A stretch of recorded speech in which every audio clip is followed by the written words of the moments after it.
மூத்த செய்தியாளர் திரு வெற்றி அவர்கிட்ட நம்ம பேசுவோம். இணைப்பில் வந்தமைக்கு மிக்க நன்றி திரு வெற்றி. தொடர்ந்து பல்வேறு விஷயங்களை நீங்கள் குறிப்பிட்டு வந்தீங்க. இப்போ இந்த நிலையில் ஜனவரி 9ஆம் தேதி இந்த விவகாரத்தில் தீர்ப்பு கொடுக்கப்படும் அப்படின்னு நீதிமன்றம் தெரிவிச்சிருக்கிறாங்க.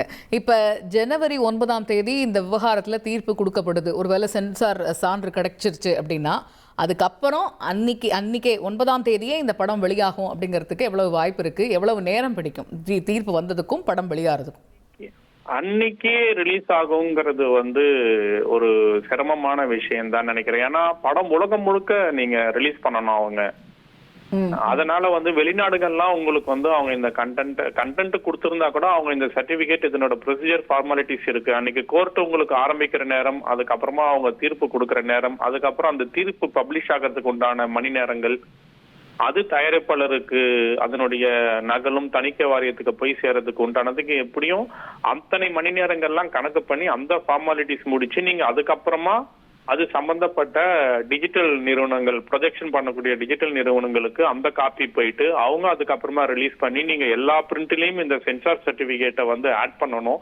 இன்கேஸ் அதுல திரும்பவும் ஏதாவது கட்ஸ் கொடுத்திருந்தாங்க அப்படின்னு ஒரு இன்கேஸ் கொடுத்த பிறகு அதுல இருக்கு அப்படின்னா அதை அவங்க நிவர்த்தி பண்ணணும். ஏன்னா அவங்க தீர்ப்பு தான் சொல்லியிருக்காங்களே தவிர அன்னைக்கு சான்றிதழ் தருவாங்களாங்கிறது தணிக்கை வாரியம், நீதிமன்றம் நீதிபதி அவர்கள் என்ன சொல்றாங்களோ அதை பொறுத்து தான் அவங்க முடிவெடுக்கணும்.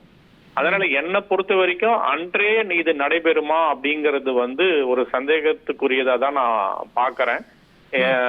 அனைத்து விஷயங்களையும் முறைப்படி எல்லாத்தையுமே தீர்த்துட்டு என்னை பொறுத்த வரைக்கும் அவங்க ஒரு நாள் தள்ளி வரலாம், இல்ல அடுத்த வாரம் வந்தாலும் சரியா இருக்கும்னு தோணுது. ஆனா அது தயாரிப்பாளர் எடுக்க வேண்டிய முடிவு தான். அது தீர்ப்பை பொறுத்து தான் நாமளும் அதை முடிவு எடுக்கணும். இது மட்டும் இல்லாம இந்த படம் உங்களுக்கு என்டையர் இந்தியா வேற, உங்களுக்கு கேரளா மற்ற மாநிலங்கள்லாம் இப்போ 9ஆம் தேதியே உங்களுக்கு முன்பதிவு நடந்துட்டு இருக்கு. வெளி மாநிலங்கள்ல எல்லாம் நடந்துட்டு இருக்கு. பல சிங்கிள் தியேட்டர்ஸ் எல்லாம் பண்ணிட்டு இருக்காங்க ஆல்ரெடி. பெங்களூரு, கொச்சின்லாம் நான் நேத்து முந்தா நாளே நான் பார்த்தேன். அங்கெல்லாம் FDFS, அதாவது முதல் நாள் முதல் காட்சி 6 மணிக்கே போட்டு 1000 ரூபாய்க்குலாம் டிக்கெட் வித்திருக்காங்க. அப்புறம் ஆன்லைன்லயே நான் புக்கிங் சொல்றது, பெங்களூர் போன்ற மாநகரங்கள்ல 1000 ரூபாய் 800 ரூபாய் பார்த்தேன் நான் டிக்கெட் கட்டணம். கொச்சின்ல எல்லாம் உங்களுக்கு 350 ரூபாய் அதிகபட்ச கட்டணம் விற்பனை நடந்திருக்கு. ஆன்லைன் இணையதளத்துல பாத்திருக்கேன் நான்.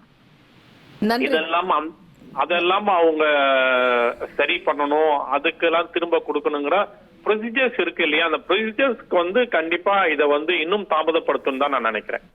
நன்றி திரு வெற்றி. இணைப்பில் உங்களுடைய பார்வைகளை பகிர்ந்து கொண்டமைக்கு நன்றி. இனி செல்லும் இடமெல்லாம் செய்தி.